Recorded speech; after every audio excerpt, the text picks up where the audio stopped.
హెబ్రీయులకు రాసిన పత్రిక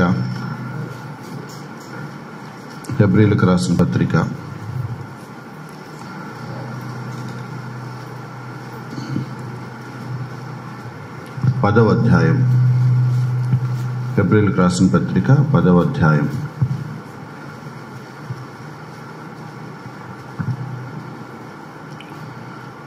పంతొమ్మిదవ వచనం నుంచి 25వ వచనం వరకు కుదిరితే సమయాన్ని బట్టి అని మనం కొన్ని సంగతులు తిరిగి మళ్ళీ దేవుని సన్నిధిలో జ్ఞాపకం చేసుకున్నాం. నేను గతంలో మీకు కొన్ని సంగతులు హెబ్రీ పత్రిక నుంచి మనం మాట్లాడుకున్నాము. నేను ఉద్దేశపూర్వకంగానే 7, 8, 9, 10 అధ్యాయాలు కొంచెం స్కిప్ చేసి ముందుకు వచ్చాను. మనం దేవుని చిత్తం అయితే మరొక మారు ఎప్పుడైనా మెల్కీసెదెక్ గురించి కొంచెం సవిస్తరంగా మాట్లాడుకోవాలని నేను దాన్ని ప్రస్తుతానికి ఆపాను. హెబ్రీయులకు రాసిన పత్రిక 10వ అధ్యాయం 19వ వచనం దగ్గర నుంచి.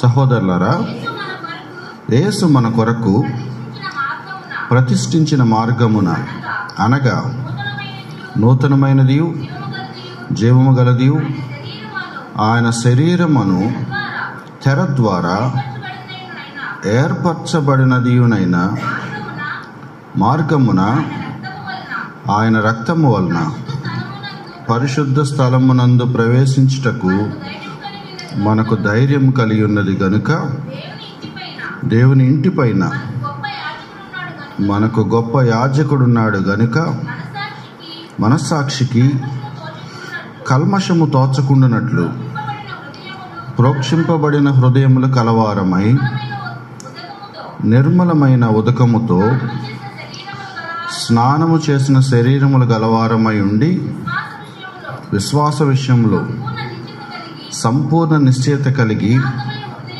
యథార్థమైన హృదయంతో మనము దేవుని సన్నిధానమునకు చేరుదము.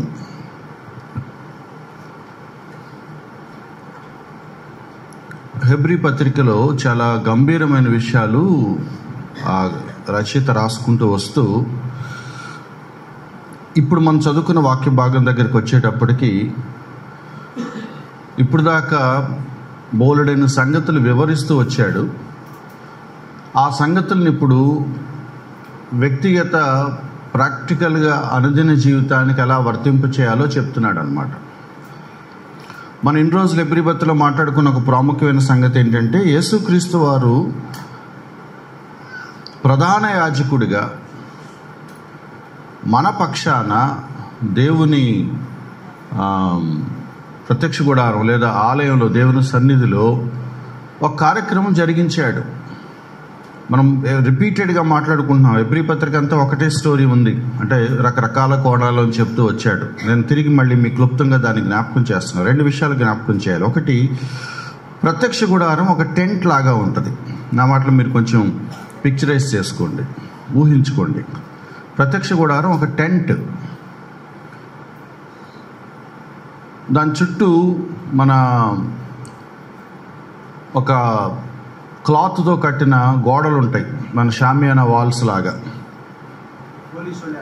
పోలీసు వాళ్ళు వేసేలాగా. అంటే పోల్స్ పెట్టి వాటికి ఆ క్లాత్ చుట్టుకుంటూ వెళతారు.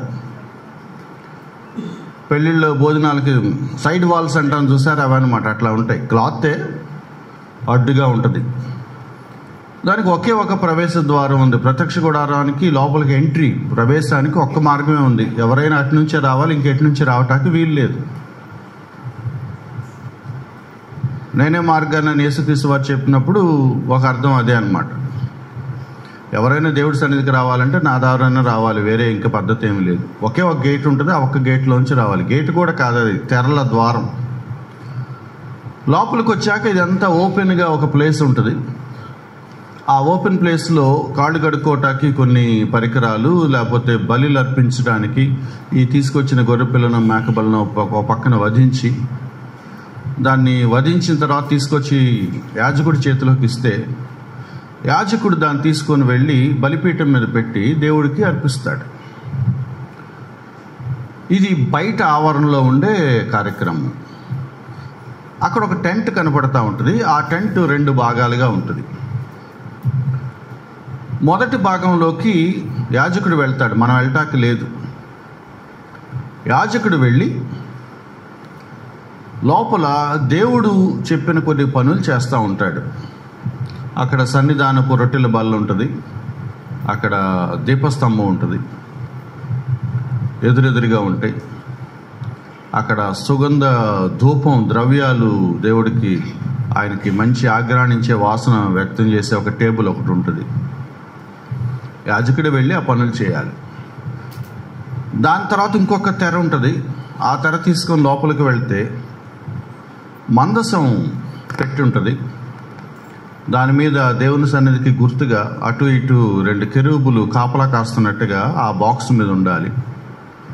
ఆ బాక్స్ మూత గనక మనం లేపితే దాని లోపల 10 ఆజ్ఞలు, అహరోను చిగురించిన కర్ర, మన్నా ఇవన్నీ ఉన్నాయన్నమాట.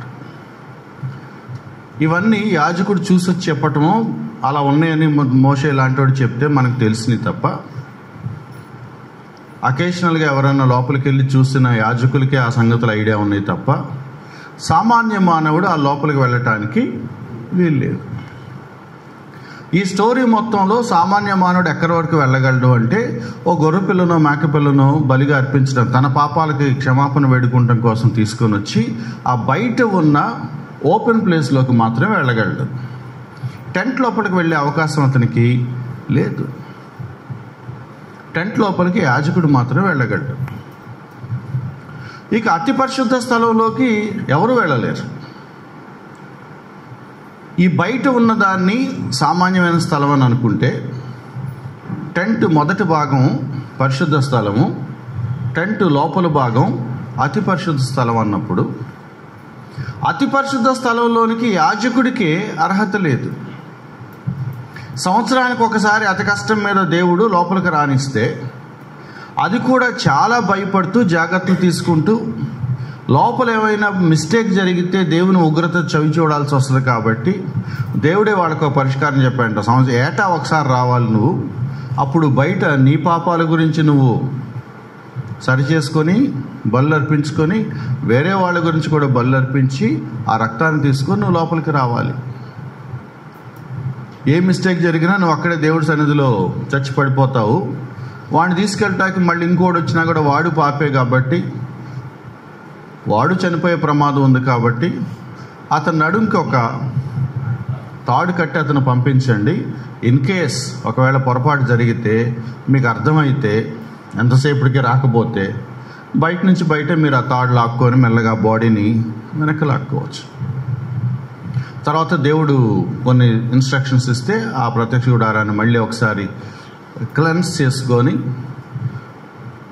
పవిత్రపరచుకొని మళ్ళీ క్లీన్ చేసుకొని ప్రక్షాళన చేసుకొని మళ్ళీ ఈ కార్యక్రమం స్టార్ట్ చేసుకోవాలి. ఇది చాలా గంభీరమైన ప్రోగ్రాం. ఒక యాజకుడు మాత్రమే పరిశుద్ధ స్థలంలోనికి వెళ్ళగలడు. అందరు యాజకులు వెళ్ళలేరు. నా మాటలు మీరు అర్థం చేసుకోవాలి. నేను 3 మాటలు వాడుతున్నాను: సామాన్య ప్రజలు, యాజకులు, ప్రధాన యాజకుడు. నేను 3 పదాలు చెప్తున్నాను: సామాన్య ప్రజలు, యాజకులు, ప్రధాన యాజకుడు. సామాన్య ప్రజలు గ్రౌండ్లోకి వెళ్ళి బలులు అర్పించే కార్యక్రమం వరకే చూస్తారు. ప్రధాన యాజకుడు పరిశుద్ధ స్థలంలోకి వెళ్ళి ఈ సన్నిధి రొట్టెల బల్ల దగ్గరికి వెళ్ళో దీపస్తంభం దగ్గరికి వెళ్ళి దీపాలు వెలిగించడమో చిన్న చిన్న కార్యక్రమాలు అక్కడ ఆయన చేస్తాడు. ఆయన లేవీలు మాత్రమే చేయాలి, యాజకులు మాత్రమే చేయాలి. ఆ లోపలికి నాకు అవకాశం లేదు. యాజకుడికి అవకాశం ఉంది. అనుదినం దాన్ని శుభ్రం చేయాలి, ఆ టేబుల్స్ క్లీన్ చేయాలి, రొట్టెలు మారుస్తూ ఉండాలి, అవి ఎండిపోతే మళ్ళీ మంచిగా తీసుకొచ్చి పెట్టాలి, దీపస్తంభంలో నూనె ఎప్పుడు మెయింటైన్ చేస్తూ ఉండాలి. దానికి కొన్ని పనులు ఉన్నాయి. అవి యాజకులకి ఎప్పుడు ఫుల్గా ఉంటాయి ఆ పనులు. అతి పరిశుద్ధ స్థలంలోనికి ప్రధాన యాజకుడు మాత్రమే వెళ్ళాలి. అది కూడా సంవత్సరానికి ఒకసారి వెళ్ళాలి. నా మాటలు మీకు అర్థమవుతున్నాయా? నేను ఇప్పుడు ఎక్కడి వరకు వెళ్ళగలను చెప్పండి? ఆవరణలోకి వెళ్ళగలను నేను. ఎందుకని? నేను సామాన్యుడిని కాబట్టి. యేసుక్రీస్తు వారు ఎప్పుడైతే సిలువలో చనిపోయారో ఆ సిలువ మీద మరణించిన రోజు దేవాలయపు తెర ఏమైందట? చినిగిపోయిందట. ఎప్పుడైతే దేవాలయపు తెర చినిగిపోయిందో లోపల ఉన్న పరికరాలు మనకు కనపడుతున్నాయట. దేవుడి సన్నిధిలోకి మన ప్రవేశం వచ్చిందని సాదృశ్యంగా దేవుడు ఆ రోజు బయలుపరిచాడు. హెబ్రీ గ్రంథకర్త ఏమంటున్నాడంటే ఆ విషయాన్ని ప్రస్తావిస్తున్నాడు. 19వ వచనం, సహోదరులారా, యేసు మన కొరకు ఒక మార్గాన్ని ప్రతిష్ఠించాడు. ఎటువంటి మార్గం అది? నూతనమైనది, జీవము గలది. ఆయన శరీరము అను తెర ద్వారా ఏర్పరచబడినది. ఆ ప్రత్యక్ష గుడారానికి పరిశుద్ధ స్థలంలో ఒకటి ఆవరణలోంచి లోపలికి వెళ్ళటానికి అడ్డుగా లోపల ఉన్న పరికరాలు కనపడకుండా పెద్ద పెద్ద కర్టన్స్ లాగా ఒక తెర అడ్డుగా పెట్టేశారు. నేను ఇప్పుడు లోపలికి వెళ్ళాలంటే వాటిని తొలగించుకొని వాటిని తీసుకొని వెళ్ళాలి. కర్టన్ ఇలా పక్క తప్పించుకొని మనం లోపలికి వెళ్ళినట్టుగా ఒక క్లాత్ ఉంది, చాలా మందంగా ఉంటుందట. అది కార్పెట్ లాగా ఉంటుందట ఇంచుమించు. ఊరిని గాలికి ఎగిరిపోయేలాగా ఉండదు అది. ఎందుకంటే గాలికి ఎగిరిపోతే లోపల ఉన్నవని మనకి కనపడితే దేవుడు అవకాశం మనకి ఇవ్వలేదు, యాజకులకు మాత్రం ఇచ్చాడు. అటువంటి ఒక మందమైన దళసరి తెర యేసుక్రీస్తు వారి శిలువ మరణం టైంలో నిలువుగా చీలిపోయిందట. చాలామంది బైబిల్ పండితులు అనేది ఏంటంటే దాన్ని నువ్వు కత్తిపెట్టి కోసినా కూడా టైం పట్టుద్దట. కోస్తా ఉంటే మెల్లగా అంత మందం, మన షామియానా క్లాత్ని మీరు ఏం చేస్తారో అట్లాగే అంతకంటే మందంగా ఉంటుంది. ఒక కార్పెట్ని ఊరిని ఇలా అంటే గీత పడిపోదు, ఏం చేయాలి? దాన్ని కోస్తా ఉంటే అలాంటిది ఒక మందమైన దళసరి తెర ఒక్కసారి ఎవరో 2 ముక్కలు చేసినట్టుగా ఇలా నిలువుగా చీలిపోయిందట. దేవుడు దాన్ని చింపేశాడు. దాని హెబ్రీ గ్రంథకర్త ఏమంటున్నాడంటే దాన్ని ఇలా తెరిచి ఒక మార్గాన్ని దేవుడు క్రియేట్ చేశాడు. మీరు లోపలికి వెళ్ళొచ్చు అని చెప్తున్నాడు. ఇది కొత్త మార్గం. ఇప్పటి వరకు ఏ సామాన్యుడు లోపలికి వెళ్ళిన అవసరం కానీ దాఖలాలు కానీ రాలేదు. యేసుక్రీస్తు వారు ఇప్పుడు ఒక మార్గాన్ని క్రియేట్ చేశాడు. అయితే అక్కడ ఆయన చెప్తున్న పోలిక ఏంటంటే ఆ తెర చినిగిన పోలిక దేనికి అంటే ఆయన శరీరం అలా చీలిపోయింది అని చెప్పడానికి అన్నమాట.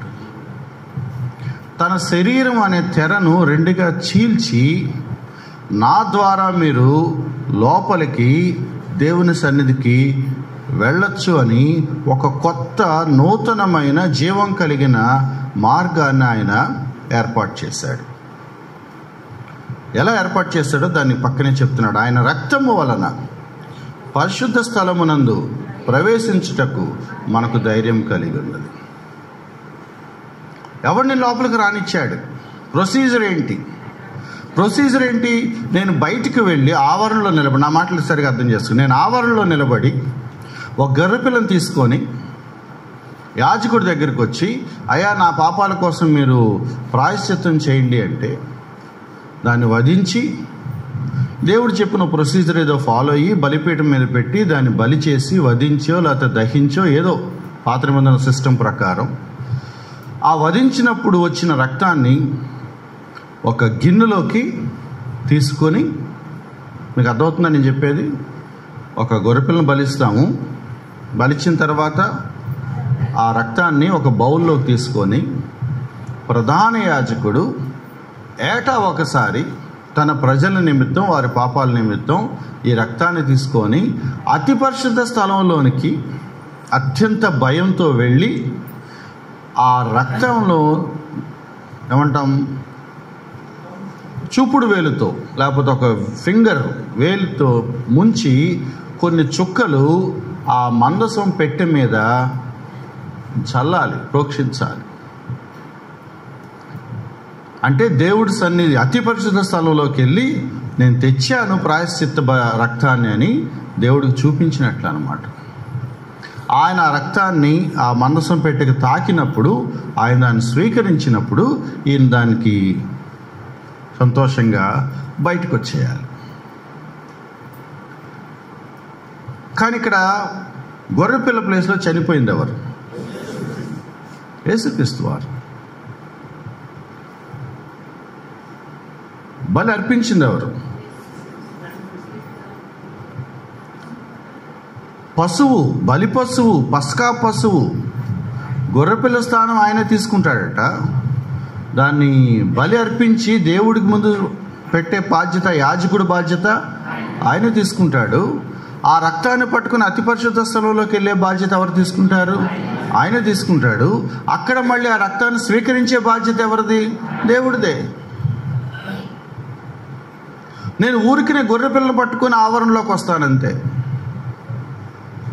పశ్చాత్తాపంతో నేను దేవుడి సన్నిధికి వస్తే ప్రాయశ్చిత్తార్థ కార్యక్రమం దగ్గర నుంచి పరలోకంలో ఆయనను స్వీకరించే వరకు కంప్లీట్ బాధ్యత ఎవరిది అంటే దేవుడిదే. అందుకే హెబ్రీ గ్రంథకర్త ఏమంటున్నాడంటే, ఈ ముందు అధ్యాయంలో ఉంది, ఈ ప్రధాన యాజకుడు ఎటువంటి వాడంటే అందరిలాగా గొర్రెల, కోడెల, మేకల రక్తం పట్టుకుని లోపలికి రాడు. ఈ ప్రధాన యాజకుడు ఎటువంటి వాడంటే 9వ అధ్యాయంలో ఉంది అన్నమాట. చదువుతారు ఒకసారి. 9వ అధ్యాయం 25వ వచనం. అంతేకాదు ప్రధాన యాజకుడు ప్రతి సంవత్సరం తనది కాని రక్తము తీసుకొని, ఇప్పుడు సాధారణంగా జరిగేది ఏంటి? ప్రధాన యాజకుడు తనది కాని రక్తం తీసుకొని పరిశుద్ధ స్థలంలోనికి ప్రవేశిస్తాడు. 26వ వచనం. అయితే 3వ లైన్,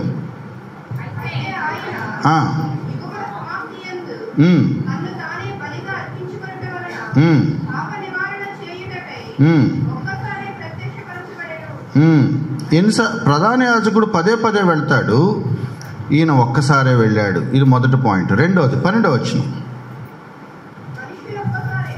9వ అధ్యాయం 12వ వచనం. మేకల యొక్కయు కోడెల యొక్కయు, చదవండి, రక్తముతో కాక తన స్వరక్తముతో ఒక్కసారే పరిశుద్ధ స్థలములో. ఈ ప్రధాన యాజకుడు అందరు ప్రధాన యాజకులాగా గొర్రెల, మేకల, కోడెల రక్తాన్ని పట్టుకొని రాలేదట. తన పవిత్రమైన తన శరీరం నుండి చిందించే రక్తాన్ని పట్టుకొని పరిశుద్ధ స్థలంలోకి వచ్చాడు. తనను తానే బలిగా అర్పించుకున్నాడు. తన రక్తం పట్టుకొని తండ్రి దగ్గరికి వచ్చి, తండ్రి ఇదిగో వీళ్ళ పాపాల కోసం నేను నా రక్తాన్ని చిందించాను అన్నాడు. ఈ పిక్చర్ అంతా మైండ్లో పెట్టుకొని ప్రత్యక్ష గుడారపు పద్ధతులన్నిటి సాదృశ్యంగా యేసుక్రీస్తు వారు ఎలా నెరవేర్చారో ఆ సంగతులు హెబ్రీ గ్రంథకర్త జ్ఞాపకం చేసుకుంటూ ఇప్పుడు ఈ మాట అంటున్నాడు. తన శరీరం అనే ఒక తెరను చీల్చి ఆయన లోపలికి ఒక కొత్త మార్గాన్ని ఏర్పాటు చేశాడు. 10వ అధ్యాయంలోకి వచ్చేద్దాం మనం. 10వ అధ్యాయం 20వ వచనం. ఆయన రక్తము వలన పరిశుద్ధ స్థలమునందు ప్రవేశించుటకు మనకు ధైర్యం కలిగి ఉన్నది. ఇప్పుడు దేవుడట సామాన్య ప్రజలను లోపలికి అలౌ చేస్తున్నాడట. ఏ ప్రదేశంలోకైతే యాజకులు మాత్రమే వెళ్ళగలరో ఆ ప్రదేశంలోనికి ఇప్పుడు యాజకులతో పాటు సామాన్యులు కూడా వెళ్ళగలరు. ఆ లోపలికి వెళ్ళి ఆ సన్నిధి రొట్టెల బల్లను వాళ్ళు కూడా డీల్ చేయొచ్చు. ఆ జీవాహారం వాళ్ళకు కూడా అందుబాటులో ఉంది. ఆ దీపస్తంభం దగ్గరికి వెళ్ళి వాళ్ళు కూడా కొన్ని పనులు చేయొచ్చు. ఆ లైట్, ఆ వెలుగు వాళ్ళకు కూడా అందుబాటులో ఉంది. ఆ సువాసన అర్పించే టేబుల్ దగ్గరికి వెళ్ళొచ్చు. ధూపాలు వాళ్ళు వేయచ్చు.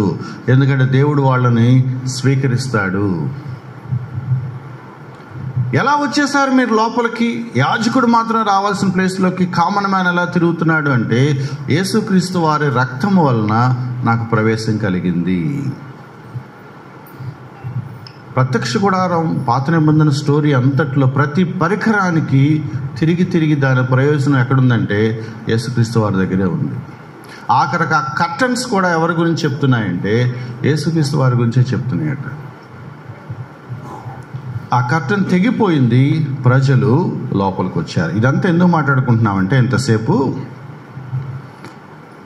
21వ వచనం. గొప్ప యాజకుడు అంటే ప్రధాన యాజకుడు, అంతేగా, ముఖ్యమైన వాడు.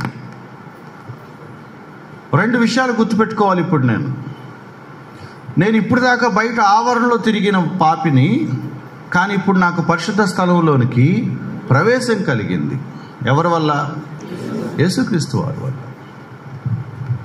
రెండు, అతి పరిశుద్ధ స్థలంలో నా తరపున వేడుకొని ప్రాయశ్చిత్తం చేసి తండ్రి దగ్గర విజ్ఞాపన చేస్తూ తండ్రి దగ్గర నాకు ఎప్పటికప్పుడు క్షమాపణను తెచ్చిపెట్టే ఒక గొప్ప యాజకుడు లోపల ఉన్నాడు. 7వ అధ్యాయం, 8వ అధ్యాయం, 9వ అధ్యాయం హెబ్రీ పత్రికలో మనం చదువుకునేది ఏంటంటే, ఈయన ఆరోహణం వెళ్ళిపోయిన తర్వాత తండ్రి కుడిపార్శాన కూర్చొని విజ్ఞాపన చేస్తున్నాడు. యాజకుడు పని అది. యాజకుడు ఏం చేస్తాడు? మనుషుల పాపాల స్టోరీస్ పట్టుకెళ్ళి బలు అర్పించి దేవుడి దగ్గర మొరపెట్టుకుంటాడు. ప్రభువా, ఇదిగో పలానా సురేష్ పాపం చేశాడు, క్షమించు. మన తరపున క్షమాపణను వేడుకునే వ్యక్తి యాజకుడు. ఆ క్షమాపణ దేవుడు ఎలా ఇస్తాడో కనుక్కొని ఆ ప్రొసీజర్స్ని ఫాలో అయ్యి నీకు క్షమాభిక్ష పెట్టేలాగా నీకు హెల్ప్ చేస్తాడు. రెండు విషయాలు గుర్తుపెట్టుకోవాలట. నేను దేవుడి సన్నిధికి రావటానికి కారణం యేసుక్రీస్తు వారు నా కొరకు చనిపోయాడు. నేను దేవుడి సన్నిధికి వచ్చిన తర్వాత ఒక గొప్ప యాజకుడు, ప్రధాన యాజకుడు దేవుడి సన్నిధిలో ఉండి నా కొరకు, నా పక్షాన రిప్రజెంట్ చేస్తున్నాడు. కాబట్టి నన్ను ఇక్కడ దేవుడు ఉండనిస్తున్నాడు. అందుకే రెండు మాటలు మీరు చూస్తే ఇక్కడ గనుక అని ఉంది, కనపడిందా మీకు? 20వ అధ్యాయం 20వ వచనం చివరి మాట, ఆయన రక్తం వలన పరిశుద్ధ స్థలంలో ప్రవేశించడానికి మనకు ధైర్యం కలిగి ఉన్నది గనుక. 1. 2, దేవుని ఇంటి పైన మనకు ఒక గొప్ప యాజకుడు ఉన్నాడు గనుక. నేను దేవుని సన్నిధికి ఆరాధనకు వచ్చి కూర్చున్నప్పుడు 2 కారణాలు నాకు ధైర్యాన్ని కలిగించాలి. 1, యేసుక్రీస్తు వారు నా కొరకు మరణించటం వల్ల, ఆయన రక్తం వల్ల నేను దేవుడి సన్నిధికి వచ్చి కూర్చోగలుగుతున్నాను. ఆయన సన్నిధిలోకి నాకు ప్రవేశం కలిగింది. కొంతమంది మాత్రమే లోపలికి రానిచ్చే దేవుడు ఇప్పుడు అందరినీ రాణిస్తున్నాడు. అందుకే పేతురు భక్తుడు అన్నాడు, మనం యాజకులం. రాజులైన యాజక సమూహంలో దేవుడు మనల్ని కూడా తీసుకెళ్ళి కూర్చోబెట్టాడు. నేను సాధారణ మనిషిగా బయట వెనివేయబడిలాగా అంటరాని వాళ్ళగా ఉండాల్సిన అవసరం లేదు. 1, నాకు ప్రవేశం కలిగింది. 2, నా తరపు నాకు ప్రధాన యాజకుడు అక్కడ దేవుని దగ్గర విజ్ఞాపన చేస్తున్నాడు. ఈ మాటలు ఎందుకు చెప్తున్నానంటే, ఆరాధనకు వచ్చేటప్పుడు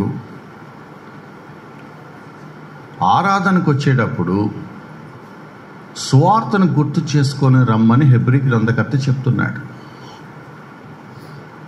ఆ మాటలు మీకు అర్థమవుతున్నాయా? ఆరాధనకు వచ్చేటప్పుడు 2 సంగతులు మనసులో పెట్టుకొని, గుర్తు పెట్టుకొని నెమరు వేసుకుంటా రావాలి. మీరు ఏమని నెమరు వేసుకుంటా రావాలంటే, యేసుక్రీస్తు వారి రక్తం వలన నాకు ప్రవేశం కలిగింది, నా పక్షాన ఒక ప్రధాన యాజకుడు అక్కడ దేవుని దగ్గర, దేవుని ఇంటి మీద నాయకత్వం వహిస్తూ విజ్ఞాపన చేస్తూ ఉన్నాడు. ఆ ప్రధాన యాజకుడు ఉన్నంతకాలం, ఆ రక్తానికి దేవుడు విలువిచ్చినంతకాలం నేను దేవుడి సన్నిధిలోకి యథేచ్ఛగా రావచ్చు.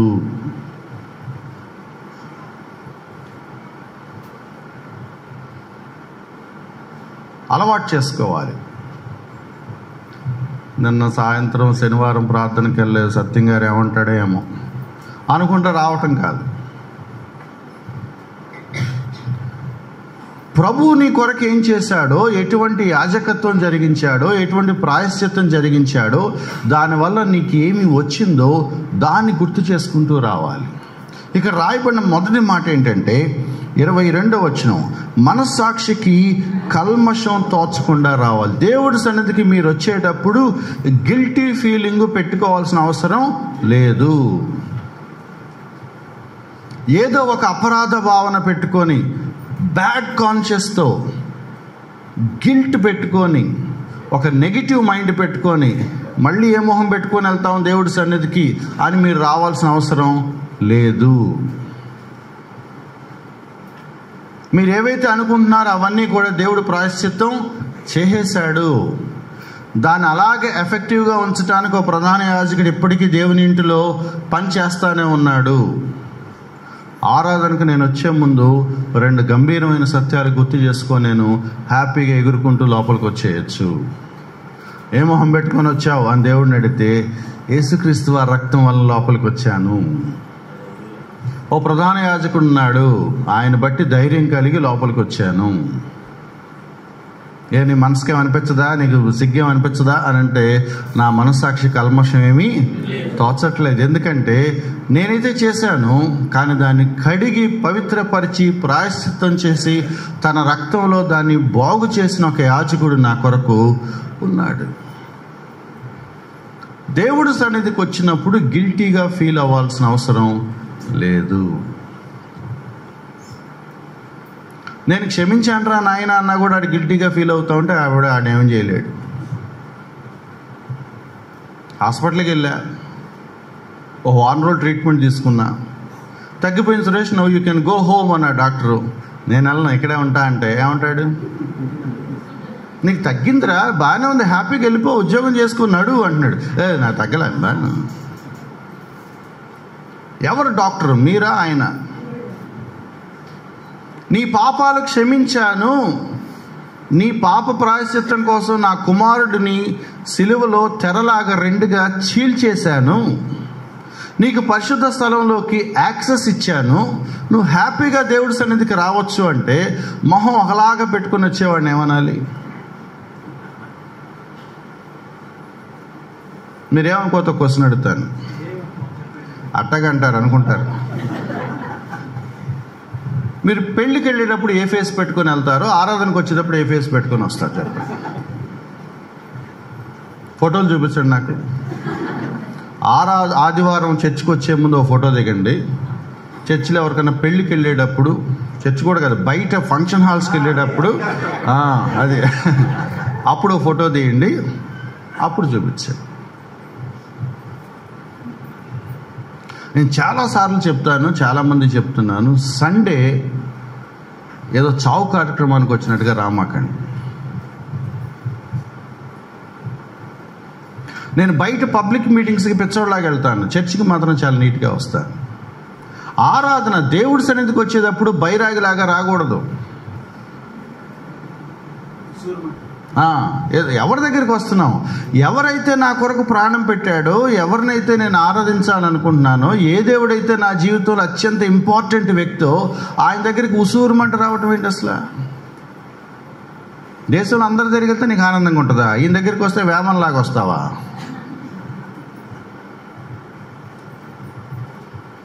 ఈయన ఇక్కడ ఏమంటున్నాడు చూడండి, 2 మాటలు చెప్తున్నాడు. మనస్సాక్షికి కల్మషం తోచకుండా ఉండాలి, ప్రోక్షించబడిన హృదయం క్లీన్గా కడిగేసుకుంటే ఎలా ఉంటుందో అలా హ్యాపీగా రావాలి. నిర్మలమైన ఉదకం అంటే వాటరు. మంచి ఫ్రెష్ వాటర్తో స్నానం చేసిన వాడు ఎలా ఉంటాడో, నేను స్పిరిచువల్ మీనింగ్లు చెప్పట్లా, శరీరం అన్నాడా లేకపోతే శరీరం లాంటిది ఇంకోటి ఏమైనా అన్నాడా? దాని అర్థం ఏంటి తెలుసా? చక్కగా స్నానం చేసుకుని రండి అని అన్నాడు. నిర్మలమైన ఫ్రెష్ వాటర్తో స్నానం చేసుకొని హృదయం క్లీన్గా పెట్టుకొని హ్యాపీగా దేవుడి సన్నిధికి రండి.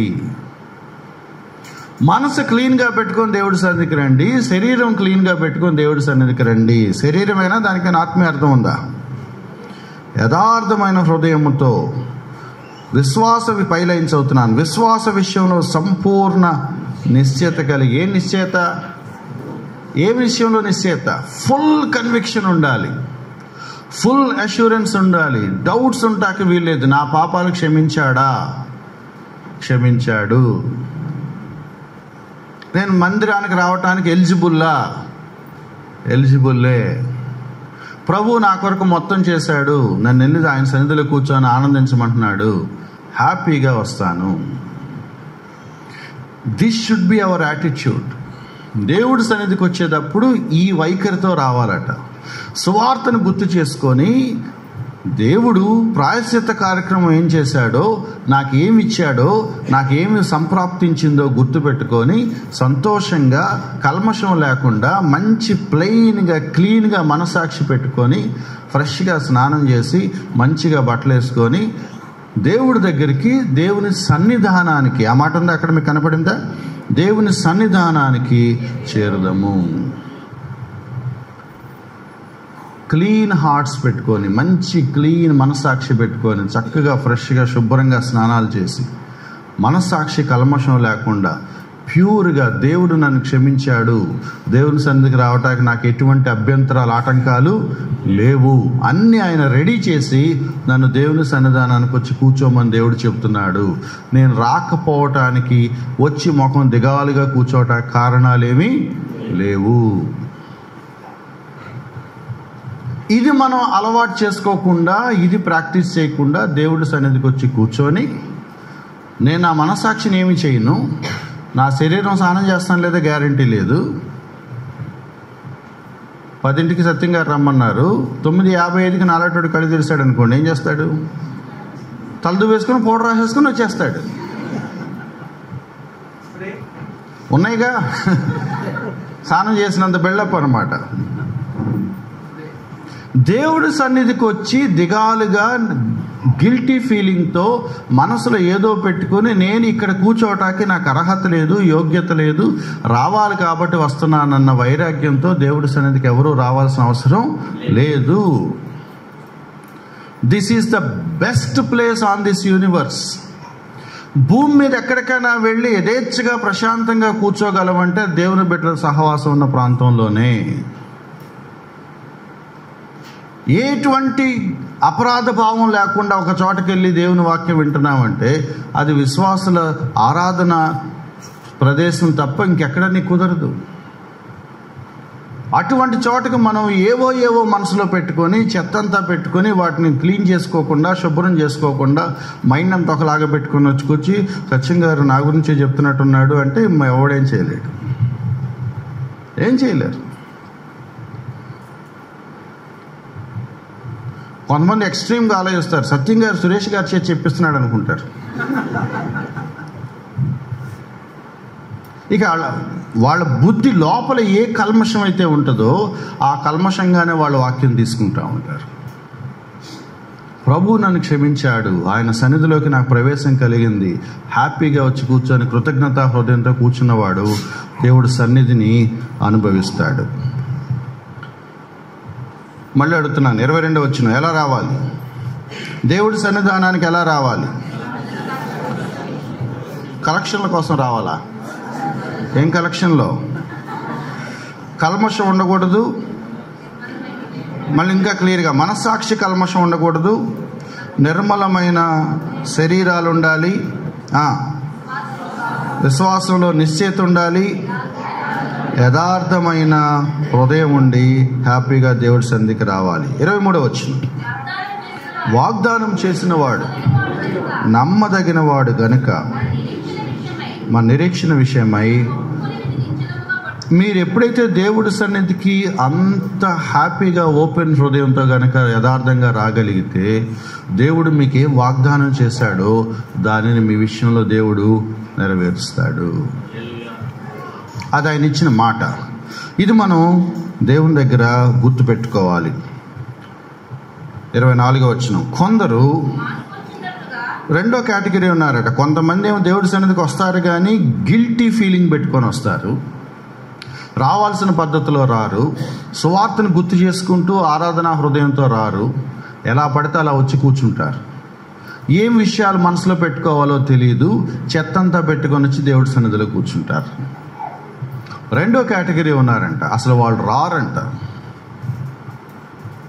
రారట, వాళ్ళు మానుతూ ఉంటారంట, మధ్య మధ్యలో చిలకొట్టులు కొడుతూ ఉంటారు, సమాజంగా కూడుట మానేస్తూ ఉంటారు, ఒకరినొకడు హెచ్చరించుట, ఆ దినము సమీపించుట మీరు చూచిన కొలది మరి ఎక్కువగా అలాగూ చేయొచ్చు. కొంతమంది మానేస్తూ ఉంటారు, కానీ వాళ్ళకి గ్రంథకర్త చెప్తున్న మాట ఏంటంటే, అసలు మానటం కాదు బాబు, రోజులు గడుస్తున్న కొద్దీ మీరు సమాజంగా కూడటం ఎక్కువ అవ్వాలి.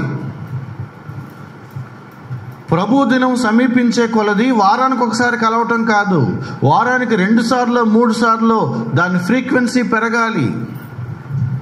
కనపడింది ఆ మాట మీకు? నేను చెప్తున్నా అనుకుంటున్నారా? ఆ దినము సమీపించు కొలది, మీరు చూచిన కొలది మరి ఎక్కువగా అలాగ చేయొచ్చు. మాటలు చెప్తా ఉంటాం, కొన్ని ఇన్సిడెంట్స్ జరిగిన, బ్రదర్ రాకడ దగ్గర పడుతుంది బ్రదర్, ఇవన్నీ రాకడ సూచనలే, టైం అయిపోయింది, పరిస్థితులు బాగా అని అంటున్నారు మీరు.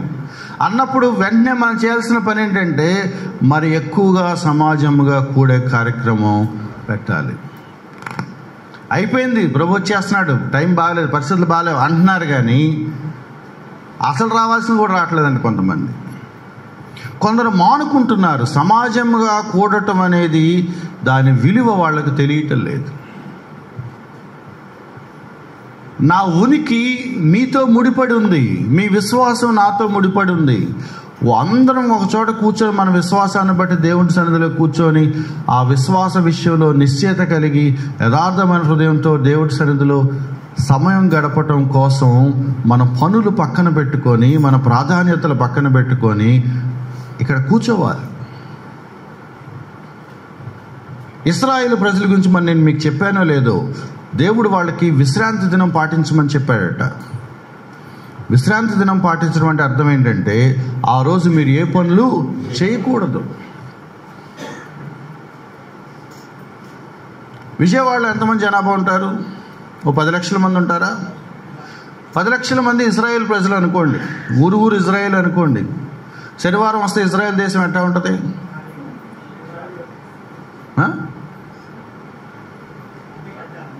షాపులు తెరవరు, సిటీ బస్సులు తిరగవు, చెప్పండి, రోడ్డు మీద ఏం కనపడవు, వ్యాపారాలు ఏం చేయరు, మాంసం కొట్లు కనపడవు, కొట్లు తెరవరు కదా.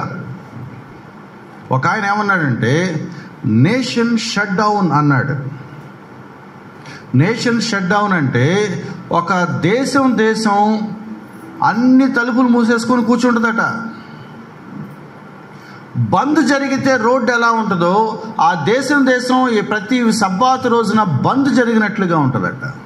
ఊరికి మనుషులు అక్కడక్కడ తిరుగుతూ అక్కడ కూర్చొని ఉంటారు, ఏ పనులు చేయరు, విశ్రాంతి తీసుకుంటూ ఉంటారు. దేవుని సమాజ మందిరాల దగ్గరికి వచ్చో, ప్రత్యక్ష గుడారం దగ్గరికి వచ్చో, దేవుని ఆలయం దగ్గరికి వచ్చో కూర్చొని దేవుని సంగతులు నెమరు వేసుకుంటూ కూర్చుంటారు. యాజకులతో కలిసి కొన్ని సంగతులు చర్చిస్తూ ఉంటారు, మాట్లాడుకుంటూ ఉంటారు. ఏమైపోయింది వీళ్ళకి? వ్యాపారాలు చేయరు, బిజినెస్లు చేయరు, రిలేషన్స్ ఉండవు, ప్రయాణాలు చేయరు, మంచి చెడు ఏముండదు. మీకు నష్టం బిజినెస్లో అంటే నష్టమైనా పర్వాలా, ఒక టైము దేవుడి కోసం ప్రత్యేకంగా కేటాయించాం. ఫిలిస్తీ వాళ్ళతో ఇజ్రాయెల్ ప్రజలకి బిజినెస్ ట్రాన్సాక్షన్స్ ఉన్నాయనుకోండి, రాకపోకలు. శనివారం వస్తే కుదరదు, తర్వాత మళ్ళీ కలుద్దాం అంటారు.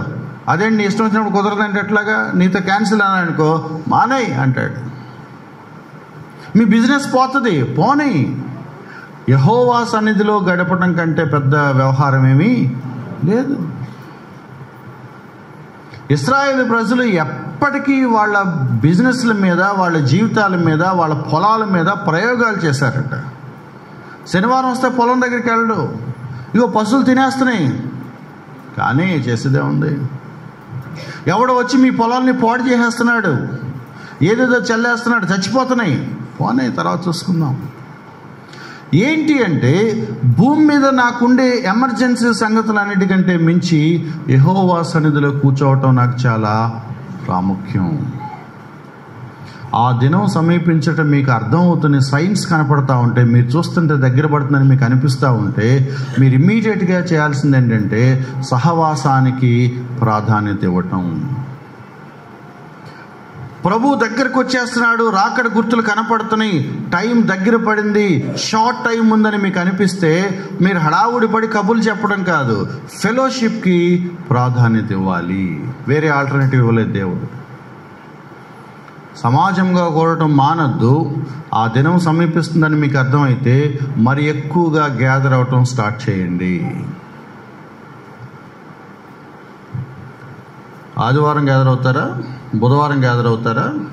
శనివారం? 30 ఏళ్ళుగా 3 వారానికి 3 రోజులే. రాకడ వస్తున్న ఫీలింగ్ ఎవరికి లేదనమాట. అర్జెన్సీ పెరుగుతూ ఉంటే, సీరియస్నెస్ పెరుగుతూ ఉంటే ఫెలోషిప్ జరుగుతూ ఉంటుంది. మీ టైం టేబుల్స్ మార్చుకోమని నేను అంటలేదు, కానీ కొన్ని సంఘాల్లో నేను చూశాను, రకరకాల ప్రాంతాలు తిరుగుతూ ఉంటే ఒక చర్చ్లో 7 రోజులు 7 సాయంత్రాలు 7 కార్యక్రమాలు ఉన్నాయి. ఆయన ఏమంటాడంటే, ఆ సీరియస్నెస్ మీకుంటే మీరు రండి, లేకపోతే నాకుంది, నేను 7 రోజులు పెడతాను. ఇక్కడ ప్రార్థన పెట్టుకొని నేను నా కాలక్షేపం కోసం ప్రార్థన పెట్టట్లేదు. నేను సంఘ కాపరతను మాట్లాడుతున్నాను. రోజు ఇక్కడ కార్యక్రమం పెట్టుకోవడానికి నా పని బాట లేక పెట్టుకోవట్లేదు. నేను సహవాసం కోసం, విశ్వాస విషయంలో నిశ్చయత కలిగి ఉండటం కోసం, నమ్మిన దాన్ని పట్టుకొని నిశ్చలంగా అలా నిలబడి వేలాడటం కోసం, అంతం వరకు విశ్వాసంలో కొనసాగటం కోసం, ప్రభు వచ్చే టైంకి యథార్థమైన హృదయాలతో ఆయన ఎదుర్కొనే వాతావరణంలో మనం ఉండాలి అంటే దేవుడిచ్చిన పరిష్కారం ఇదే. సమాజంగా కూడటం మానద్దు. అది మరెక్కువగా చేయగలిగితే ఇంకా సంతోషం. దేవుడి సన్నిధిని సీరియస్గా తీసుకోలేనప్పుడు మన ఆత్మీయ జీవితం పక్కదారి పడుతుంది. చివరి మాట చెప్పి నేను ముగిస్తాను. 25వ వచనంలోనే, ప్రేమ చూపుటకు, సత్కార్యం చేయుటకు ఒకరినొకడు పురికొల్పవలను అనే దగ్గర ఫుట్ నోట్ ఉంది. రేపాలి, ఒకళ్ళనొకళ్ళు రేపుకోవాలి, ఒకళ్ళనొకళ్ళు పురికొల్పుకోవాలి, ఒకళ్ళనొకళ్ళు హెచ్చరించుకోవాలి, ఒకళ్ళనొకళ్ళు బలపరుచుకోవాలి. నీ మధ్య నువ్వు రావట్లేదేంటి, బాగాలేదు, నువ్వు వస్తే బాగుంటుంది. 2 వారాల తర్వాత వీడు అంటాడు, అన్నా నేను అప్పుడు రాకపోతే నువ్వు నన్ను రమ్మని పిలిచావు, నేను వచ్చాను, ఈ మధ్య నువ్వు మానేసావు ఏంటన్నా. ఒకళ్ళనొకళ్ళు. ఎవరు పర్ఫెక్ట్ కాదు, ఎవరు ఎప్పుడు చెప్తా ఉంటే ఎవడు వింటా ఉండడు. ఒక్కోసారి మీరు నాకు చెప్పాలి, ఒక్కోసారి నేను మీకు చెప్పాలి. నేను మచిలీపట్నం మీటింగ్కి వెళ్తే అక్కడ మిషనరీ చెప్తున్నాడు, నేను నా భార్య కలిసి మచిలీపట్నం సేవకు వచ్చావు, నా భార్య నాకు సహకరిస్తుందని అనుకున్నాను. వెనక్కి తిరిగి చూసుకుంటే అంటే 10 సంవత్సరాల సేవా జీవితంలో మచిలీపట్నం వదిలేసి ఇంగ్లాండ్ వెళ్ళిపోతానని అంది ఈయనేనంట, ఆడ భార్య అనలేదంట. ఆయన చెప్తున్నాడు, నాకు మిషనరీ సాక్ష్యం చెప్తున్నాడు. నా భార్య స్థిరంగా ఉంటుందో లేదో, నాకు సహకరిస్తుందో లేదో అని డౌట్ పడ్డాడంట. 10 years వెనక్కి తిరిగి స్టోరీ మొత్తం చూసుకుంటే ఈయనే 3 సార్లు వెళ్ళిపోతానంట, ఇండియా వదిలేసి వెళ్ళిపోతాను, మా ఊరు వెళ్ళిపోతానంటే, లేదు దేవుడు నేను పిలిచాడు, నువ్వు ఎక్కడే ఉండవని భార్య చెప్పిందంట. నా భార్య అంత స్పిరిచువల్ కాదని ఎవడైతే అనుకుంటాడో ఆయన భార్య చెప్తుందంట, దేవుడు నేను పిలిచాడు, నువ్వు లోబడాలి, నువ్వు మచిలీపట్నంలోనే ఉండు, నేను కూడా నీతో పాటే ఉంటానని చెప్పిందంట. ఒకళ్ళనొకళ్ళు పురికొల్పుకోవాలి. సేవకు వచ్చి మధ్యలో 3 సార్లు వెళ్ళిపోతా అన్నవాడు సేవకుడా కాదా? సేవకుడే. పెద్ద స్టేట్మెంట్లు ఇవ్వమాకండి. సేవకుడే. మధ్యలో అనిపిస్తుంది. అనిపించినప్పుడు ఇంకోళ్ళు ఎంకరేజ్ చేయాలి. పేతురు అబద్ధం ఆడాడా? మిగిలిన 11 శిష్యులు అబద్ధం ఆడారా? ఎవరు నాయకుడిగా పెట్టాడు దేవుడు? సర్టిఫికెట్లు చూసి పెట్టడు. మీరు పేతురు వెనకాల నిలబడి ఎంకరేజ్ చేయండి అయ్యా, పేతురు మాత్రం ఈ పనులు చేయాల్సిందే. పేతురు ఒక చోట ఏదో అన్యులతో కూర్చొని భోజనం చేస్తా ఉంటే కొంచెం ఫెయిర్గా బిహేవ్ చేయకపోతే అపోస్తలుడైన పౌలు వెళ్ళి గద్దించలేదా? ఆ తర్వాత పేతురు వాల్యూ తీస్తారా? ప్లేస్ పోయిందా? పోలా. మళ్ళీ ఆయన గౌరవం ఆయనదే, ఆయన విలువ ఆయనదే, ఆయన బాధ్యతలు ఆయనవే. మళ్ళీ పౌలు గారు ఎప్పుడు ఆయన దాంట్లో వ్యవహారంలోకి రాలేదు. బ్రదర్ ఇది బాగలేదు, ఒకటి అంతే, మళ్ళీ నీదే నాది నాదే. ఎవరు ఎక్కువ కాదు, ఎవరు తక్కువ కాదు, ఒకరినొకరు పురికొల్పుకోవాలి.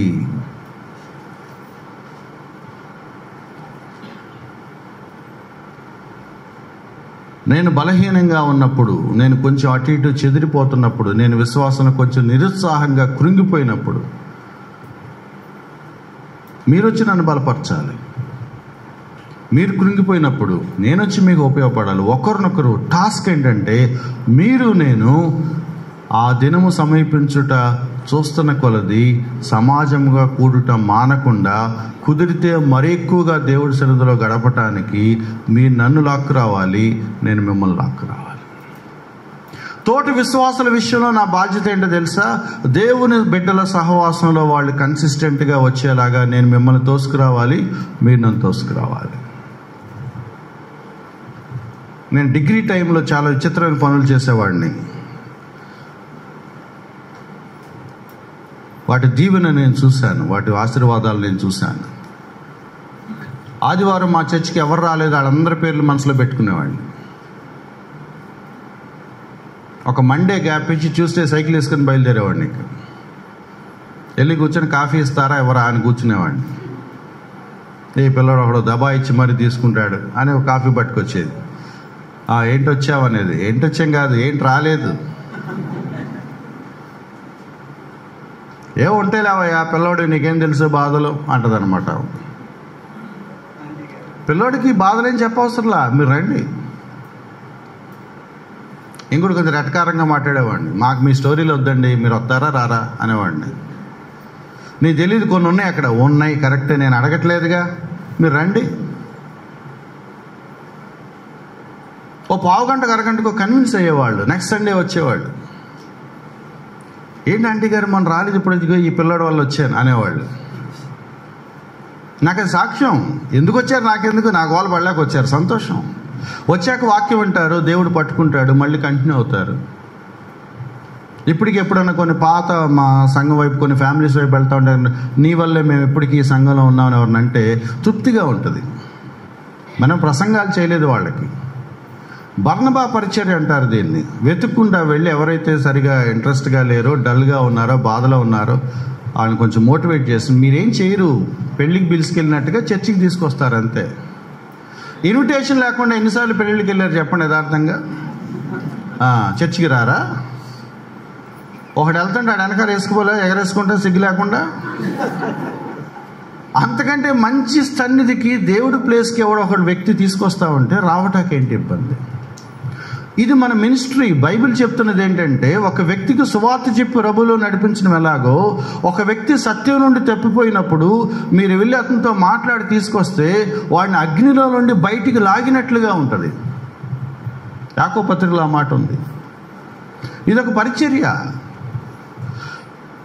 ఎవరెవరైతే కొంతకాలం వచ్చి మానేశారో మీరు కలవండి, కొంతమంది బాధ్యత తీసుకోండి. స్త్రీలు కొంతమంది సహోదరుని బాధ్యత తీసుకోండి, పురుషులు కొంతమంది పురుషులను బాధ్యత తీసుకోండి.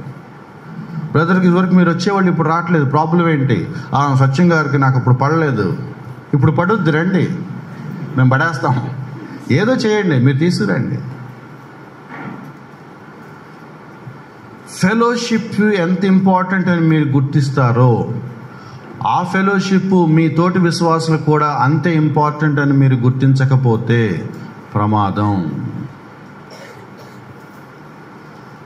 నాకు రోగం వచ్చింది, దానికి ఒక ట్యాబ్లెట్ వేసుకున్నాను, మీకు కూడా అదే రోగం ఉందని మీరు చెప్పారు, నేనేం చెప్తాను, ఆ ట్యాబ్లెట్ వేసుకొని వాడుతున్నాను. ఎంత సింపుల్గా ఉందో చూడండి. ఈ వచనాలు దేవుడు మిమ్మల్ని వాక్యం చెప్పమంటలేదు, పెద్ద పెద్ద పనులు చేయమంటలేదు, డబ్బులు ఇమ్మంటలేదు, ఏమీ చేయమంటలేదు. ఆ దినము సమీపించుట మీకు అర్థమవుతున్న కొద్దీ, చూస్తున్న కొలది సమాజంగా కూడటం మీరు మానద్దు. వేరే వాళ్ళు ఎవరుంటే వాళ్ళని కూడా మీరు వదలద్దు. ఒకరినొకడు ప్రేమతో పురికొల్పుకోవాలి. తల వంచి ప్రార్థన చేసుకుందాం.